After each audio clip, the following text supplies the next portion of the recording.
Secunderabad BRS party అభ్యర్థిగా తీగుళ్ల పద్మారావు గౌడ్కి మద్దతుగా Bagh Amberpet corporator పద్మాత్ Venkatareddy Bagh Amberpet డివిజన్లు పలు ప్రాంతాల్లో డోర్ టు డోర్ ఎలక్షన్ పాదయాత్ర చేశారు. అనంతరం వారు మాట్లాడుతూ పాదయాత్రకు ప్రజలు మంగళహారతులతో స్వాగతిస్తున్నారని, పద్మారావు గారిది విజయం ఖాయమని తెలిపారు. ఈ కార్యక్రమంలో బాగంబర్పేట డివిజన్ అధ్యక్షులు చంద్రమోహన్ మరియు మాజీ corporator D P Padmavathi, BRS party నాయకులు, కార్యకర్తలు, మహిళలు పాల్గొన్నారు.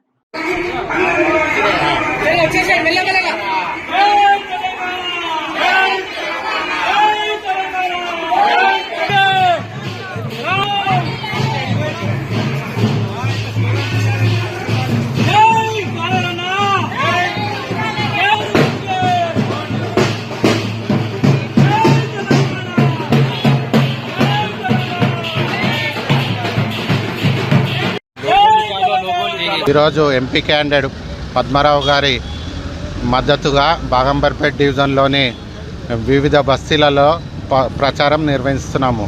ప్రజల స్పందన చూస్తుంటే పద్మారావు భారీ మెజార్టీతో గెలుస్తున్నట్టు మాకు అనుకుంటున్నాం. మాస్ లీడర్గా పద్మన్న పేరు బస్తీలలో మంచిగా ఉన్నది.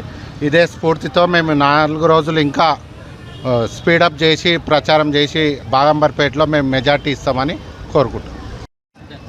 ఈరోజు బాగంబర్పేటలోని మన ఎంపీ అభ్యర్థి పద్మారావు గారి విధంగా ప్రచారం చేయడం జరిగింది. ఈరోజు ప్రజలలో మంచి స్పందన ఉంది. ప్రజలలో ఉండే వ్యక్తి మంచి మాస్ వ్యక్తి అని మేమందరము ప్రతి ఒక్కరు కూడా ప్రజలు కూడా అట్లాంటి వ్యక్తి కావాలని కోరుకోవడం జరిగింది. ఈరోజు ఎక్కడ చూసినా బ్రహ్మరథం పడుతున్నారు.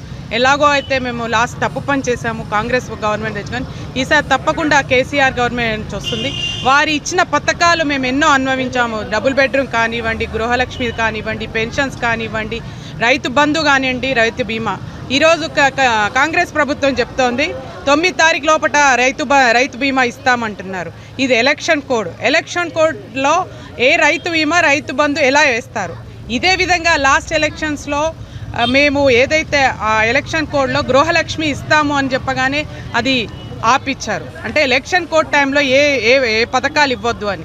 ఈరోజు రేవంత్ రెడ్డి గారు చెప్తున్నారు 9 తారీఖు లోపల మేము రైతు బీమా ఇస్తామంటున్నారు. ఏ విధంగా ఇస్తారు? మీరు ప్రజలను ఎంత భ్రమ పెట్టినా వారు తప్పకుండా మేము కార్ గుర్తు కోటేస్తామమ్మా, తప్పు పని అయింది, తప్పకుండా ఈరోజు బాగంబర్పేటలో కూడా మంచి స్పందన ఉంది. అదేవిధంగా వాళ్ళు కోరుకునేది ఏంటంటే కాలేరు వెంకటేశ్వర ఎప్పుడు ప్రజలలో ఉండే వ్యక్తి. అదేవిధంగా మాకు అట్లాంటి లీడర్ కావాలని కోరుకుంటున్నాడు. మంచి మాస్ లీడర్ కాబట్టి మంచి స్పందన ఉంది. ఒక బీసీ అభ్యర్థి కాబట్టి ప్రతి ఒక్కరు కూడా మంచి మెజార్టీతో గెలిపిస్తారని మేము కోరుకుంటున్నాం. జై తెలంగాణ. ఈరోజు బీఆర్ఎస్ పార్టీ అభ్యర్థి పద్మారావు గౌడ్ గారి మద్దతు తెలుపుతూ మేమందరం కూడా పాదయాత్ర చేయడం జరిగింది. మరి ఎన్నో బస్తీలు ఈరోజు కవర్ చేసుకుంటూ వచ్చాము. అంతటా కూడా చాలా మంచి స్పందన. ఈరోజు ఇంత మంచి వ్యక్తి, ఆయన ప్రజల మనిషి, అలాగే మరి కేసీఆర్ని ఎట్లా పొడగొట్టుకుంటున్నారు, మరి ఇంకా కూడా దానిలోంచి తేరుకోలేకపోతున్నారు పబ్లిక్ అంతా కూడా. వాళ్ళందరూ ఇప్పుడు తప్పకుండా మేము ముందుకొచ్చి మరి కేసీఆర్ గారిని గెలిపిస్తాము, అలాగే పద్మారావు గారిని గెలిపిస్తాము. ఒక మంచి మనిషి అవసరము. అలాగే గౌడ సామాజిక వర్గానికి చెందిన పద్మారావు గారు కూడా మరి సరి అయిన వ్యక్తి. ఆయన ఢిల్లీలో కూడా మన వాణి తప్పకుండా వినిపించి మన తెలంగాణకు కావాల్సిన నిధులు రప్పించి ఇక్కడ డెవలప్మెంట్ చేసే కార్యక్రమం తప్పకుండా చేస్తారు. అలాగే మున్ముందు కూడా మనం చూడబోతున్నాము, చాలా చేంజెస్ వస్తాయి. మళ్ళా తిరిగి బీఆర్ఎస్ పుంజుకుంటుంది. కేసీఆర్ గారు కూడా మళ్ళీ అధికారంలోకి ఆయన కూడా మరి రంగంలోకి దిగి మనం ఏదైతే ఈరోజు రైతుల నుంచి వ్యతిరేకత చూస్తున్నామో ఊర్లలో కూడా అందరు కూడా ఈరోజు రియలైజ్ అయ్యే పరిస్థితికి వచ్చింది.